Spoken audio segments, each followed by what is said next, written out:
Assalamualaikum warahmatullahi wabarakatuh. Kami dari kelompok 4 yang beranggotakan Azhara Fitra Triana, Putri Aurelia, Indira Putri, Ivana Rizky, Kalisa Kasih. kami akan mempresentasikan bab fisika yang berjudul Induksi Elektromagnetik. Pertama, pengertiannya. Induksi elektromagnetik adalah proses ketika konduktor yang diletakkan di suatu medan magnet yang bergerak atau berubah, atau konduktornya yang digerakkan melewati medan magnet yang diam, menyebabkan terproduksinya voltase di sepanjang konduktor.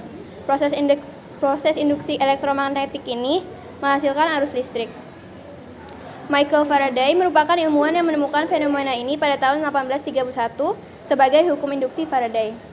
Nama formal persamaan yang mendefinisikan karakteristik induksi medan elektromagnetik dari flux magnetik disebut sebagai hukum Faraday, yang kemudian digeneralisasikan menjadi persamaan Maxwell-Faraday. Persamaan ini mendefinisikan hubungan antara perubahan medan listrik dan medan magnet. Proses induksi elektromagnetik dapat bekerja pula secara kebalikannya. Jadi pergerakan arus listrik dapat menghasilkan sebuah medan magnet. Faktanya, sebuah magnet bisa memiliki medan magnet akibat gerakan individual elektron-elektron dalam atom-atom penyusun magnet. Elektron-elektron tersebut bergerak secara seragam sehingga menghasilkan medan magnet uniform. Kemudian ada tegangan induksi. Tegangan induksi atau GGL induksi adalah tegangan yang menyebabkan arus induksi. Lalu ada gaya gerak listrik. Induksi adalah timbulnya gaya gerak listrik di dalam kumparan yang mencangkup jumlah flux garis gaya medan magnet. Banyaknya garis medan magnet yang menembus suatu permukaan disebut flux magnetik. Lalu ada rumus GGL, yaitu flux magnetik sama dengan A dikalikan B cos theta. Dalam bentuk vektor, persamaan tersebut merupakan perkalian titik atau dot product, yaitu flux sama dengan A dikalikan B. Lalu ada hukum Faraday. Hukum Faraday adalah serangkaian hukum-hukum elektromagnetik yang dirumuskan oleh fisikawan Inggris bernama Michael Faraday. Hukum Faraday menjelaskan hubungan antara medan magnet dengan arus listrik yang diinduksi.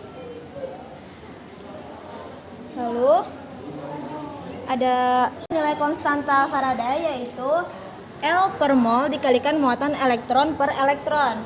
Nah, di sini 6,0 sekian dikalikan 10 pangkat 23 itu sudah dari sananya. Jadi kita nggak perlu pusing-pusing nyari, udah dari sananya, dari rumusnya. Lalu 1,6022 kali 10 pangkat min 19 juga muatan elektron dari sananya.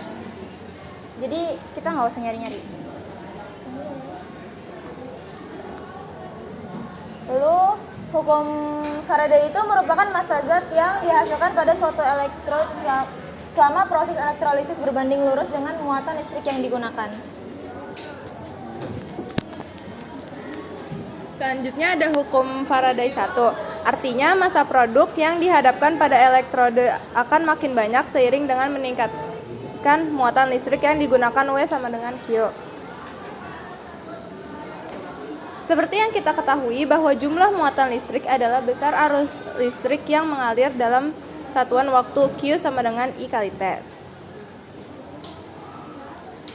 Selanjutnya ada rumus hukum Faraday 1.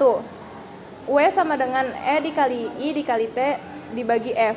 Dengan W adalah massa zat yang dihasilkan dan E adalah massa ekuivalen, I adalah kuat arus, T adalah waktu, F adalah tetapan Faraday, yaitu 96.500 coulomb atau mol.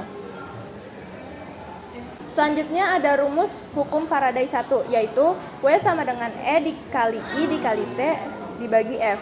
Dengan W adalah massa zat yang dihasilkan, E adalah massa ekuivalen, I adalah kuat arus, T adalah waktu, F adalah tetapan Faraday, yaitu 96,500 coulomb atau mol per mol. Ingatlah bahwa 1 mol elektron sama dengan konstanta Faraday. Maka terbentuklah persamaan muatan yang baru. Q sama dengan Ne kali F, F sama dengan Q bagi NE. Hukum Lenz. Menurut hukum Lenz, arah arus induksi yang terjadi dalam suatu penghantar sedemikian hingga menimbulkan medan magnet yang menentang penyebab perubahan magnet atau berusaha mempertahankan flux magnetnya konstan. Rumus hukum Lenz yaitu GGL induksi sama dengan min B kali I kali V. GGL induksi sama dengan min B kali I kali V kali sin theta. Tegangan induksi. Luas efektif adalah daerah yang ditembus secara tegak lurus oleh medan magnet. V induksi sama dengan delta B bagi delta T kali A cos theta. V induksi sama dengan tegangan induksi. Delta B sama dengan perubahan kuat medan magnet. A sama dengan luas permukaan. Delta T sama dengan selang waktu. Theta sama dengan sudut antara medan magnet dan garis normal. Selanjutnya ada induktansi. Yang pertama itu induktansi diri. Jika pada suatu rangkaian dikelilingi oleh medan magnet, maka akan menimbulkan adanya GGL induksi. Muncullah GGL induksi akibat adanya medan magnet tersebut disebut GGL induktansi diri. Besaran GGL induksi bergantung dengan laju perubahan kuat arus terhadap waktu. Secara matematik dapat dituliskan seperti berikut. GGL induksi sama dengan min L delta I per delta T. Lalu besaran GGL induksi sesaat untuk delta T mendekati 0, maka L sama dengan N flux per I. Yang kedua ada induksi solenoida dan toroida. Solenoid adalah suatu kumparan penghantar. Solenoid adalah suatu kumparan penghantar panjang I dengan jumlah lilitan N. L sama dengan permeabilitas vakum dikali N kuadrat per I dikali A. Lalu ada hukum Lenz. C. Energi yang tersimpan dalam induktor. Energi yang tersimpan dalam medan magnet suatu induktor dapat ditentukan dengan menghitung energi yang pada induktor yang dialiri arus listrik I. Untuk menghitungnya, kita bias anggap induktor kita anggap sebagai solenoid dengan besar induksi magnet di pusat solenoida. Melanjutkan dari yang tadi, ada induktansi silang, sebuah kumparan dengan jumlah lilitan sebanyak N1 dialiri arus listrik I1 dan didekatkan dengan kumparan lain yang lilitannya sebanyak N2. Maka kumparan kedua akan mendapatkan induksi. Induksi tersebut disebut induksi silang. Kita berlanjut ke induksi elektromagnetik dalam kehidupan kita sehari-hari. Pertama ada dalam generator. Generator adalah sebuah alat pembangkit listrik yang menggunakan prinsip induksi elektromagnetik. Berdasarkan arus listriknya, maka generator dibedakan menjadi dua, yaitu generator AC, alternating current, dan generator DC, direct current. Listrik yang dihasilkan dari generator AC adalah listrik bolak-balik, sedangkan listrik dari generator DC menghasilkan listrik arus searah. Oke, lalu lanjut ke generator AC tadi. Karena disebut sebagai pembangkit listrik bolak-balik, besar tegangan yang dihasilkan oleh generator tersebut adalah GGL induksi sama dengan GGL induksi maksimal dikali sin omega T.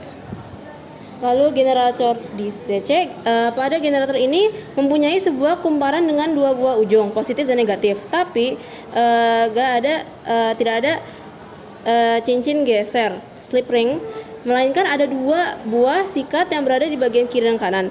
Sikat satu bertindak sebagai sikat positif karena pada sisi lainnya arus akan mengalir cuma searah. Sedangkan pada sikat dua akan bertindak sebagai brush negatif. Lalu Transformator atau bisa disebut juga dengan trafo merupakan komponen listrik atau elektronika yang tersusun atas inti, kumparan primer, dan kumparan sekunder. Jadi trafo ini memiliki dua kumparan. Fungsi utama trafo adalah untuk menaikkan atau menurunkan listrik AC. Lalu efisiensi transformator dapat ditentukan dengan persamaan berikut. N sama dengan P2 per P2 kali 100%, lalu bisa dibuat lagi di bawahnya. N sama dengan V2 kali I2 per V1 kali I1 kali 100%. Lalu Transformator dibagi menjadi dua. Yang pertama ada transformator step up. Transformator ini digunakan untuk menaikkan tegangan. Artinya tegangan yang dihasilkan pada kumparan sekunder akan lebih besar dibandingkan dengan tegangan pada kumparan primer atau input. Jadi V2 lebih besar dibandingkan V1. Untuk membuat transformator, maka jumlah lilitan sekunder harus lebih besar daripada jumlah lilitan primer, atau N2 lebih besar dibandingkan N1. Lalu ada transformator step down. Transformer ini digunakan untuk menurunkan tegangan. Artinya tegangan ini dihasilkan pada kumparan sekunder akan lebih kecil dibandingkan dengan tegangan pada kumparan primer atau input. Jadi V2 lebih kecil dibandingkan V1. Untuk membuat transformator, maka jumlah lilitan sekunder harus lebih kecil daripada jumlah lilitan primer, atau N2 lebih kecil dibandingkan N1. Oke, sekian dari kelompok kami. Mohon maaf jika banyak yang salah. Assalamualaikum warahmatullahi Wabarakatuh.